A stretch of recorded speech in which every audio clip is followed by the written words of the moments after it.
ini yang paling canggih sistemnya sehingga orang biasa bisa sukses. Makanya saya shoot tadi semua yang ngomong, saya tuh kaget, ya Allah dapat rumah miliar, dapat Pajero, tapi orangnya slow gitu ya. Saya malah ngiri gitu. Ngirinya kenapa? Kok saya nggak bisa ya sesukses yang teman-teman ini? Sepertinya memang ya gitu. Jadi bukan karena pinter kita di bisnis ini, bukan karena pinter ngomong, bukan karena apa-apa, tapi karena Allah ngasih wadah media yang membuat kita ini lebih gampang sukses. Makanya kalau saya pertama saran jangan pernah melirik yang lain, rugi ngabisin energi. Gitu. Yang kedua, tapi yang jadi problem adalah orang-orang yang sudah berhasil ini suksesnya sendirian, maksudnya untuk diri mereka gitu. Jadi kita belum tahu rahasianya Pak Tantan kayak apa sih bisa sampai kayak gitu kan? Rahasia Mas Randu sesungguhnya tuh bagaimana? Kita nggak bisa menguraikan kemampuan mereka ini sehingga menjadi raja-raja di eco-racing.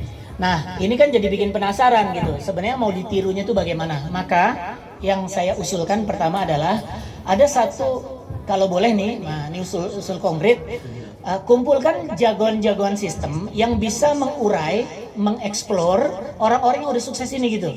Jadi kita deketi dia, kita eksplorasi dia, kalau perlu kita bikin media belajarnya. Jadi orang ini jangan ketemu selalu di media-media yang instan ya, misalnya pertemuan atau kayak acara di shoot yang yang langsung tayang. Itu kan orang ketinggalan info.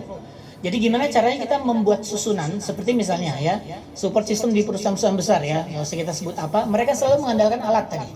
Mengandalkan alat kan, karena alat itu yang bisa menduplikasi apa yang sudah dikerjakan oleh orang-orang hebat ini. Nah, sehingga misalnya ya omongan Pak Tantan tadi harusnya diurai pelan-pelan satu-satu kan. Apa rahasia beliau sampai bisa begitu, sampai detailnya, gimana Facebooknya jadi rame dan segala macam. Kalau orang dipaksa baca buku, mohon maaf nih, dengar cerita Mas Radit kemarin, orang senang baca buku itu, orang yang senang baca buku itu minoritas. Kata lainnya apa? Dia harus dipaksa. Makanya kemarin ceritanya kan, saya juga merhatiin, orang banyak lebih senang membaca buku yang ada gambar-gambarnya, misalnya kayak gitu, ya kan? Sehingga kemudian apa? Kita bikinkan kurikulum, yang kurikulum itu ada yang offline, bertemu langsung, ya itu tadi ya. Tapi kita bertemu langsung aja susah, kuota habis. Akhirnya leader bisa ngambek-ngambekan. Saya kok nggak kebagian kuota. Akhirnya ini kan berarti sistemnya nanti agak keblok, nggak bisa berkembang. Maka usul saya, training offline, kalau boleh nanti dibuatkan tim khusus yang ngegarap mulai dari basic training sampai legend leadernya, misalnya kayak tadi kan jadi 3 pertemuan atau mungkin jadi 4 pertemuan, kemudian kita susunkan ke daerah-daerah seperti apa sehingga leader-leadernya nanti di TOT-kan dulu semuanya sehingga tidak ngarang sendiri cerita kan gitu ya. Kemudian yang kedua kita bantu buatkan alat.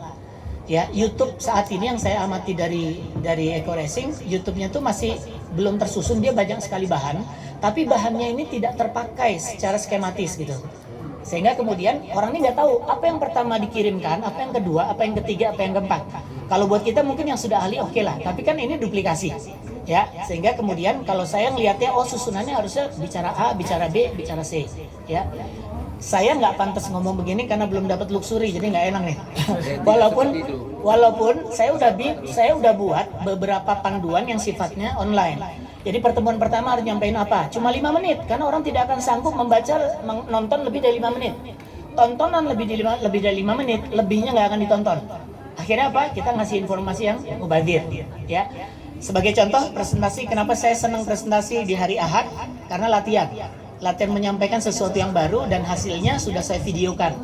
Setiap konten materi sudah saya buat video, sudah saya buat bahan yang bahannya bisa dihafal pakai tangan kosong, bisa ada YouTube-nya dan bisa diduplikasi oleh banyak orang. Cuma karena masih leader bawah jadi belum cerita kemana-mana gitu. Nah, ini mungkin sebagai salah satu contoh supaya mungkin malam ini kalau boleh begini usulnya, kalau ada yang mau pulang misalnya pulang duluan. Kemudian kalau ada yang siap berkhidmat lebih dalam untuk dalemin, karena ketemu gini kan agak susah nih. Mendingan sekalian agak lamaan kalau boleh diizinkan kita ngopi nambah gitu ya kira-kira ya.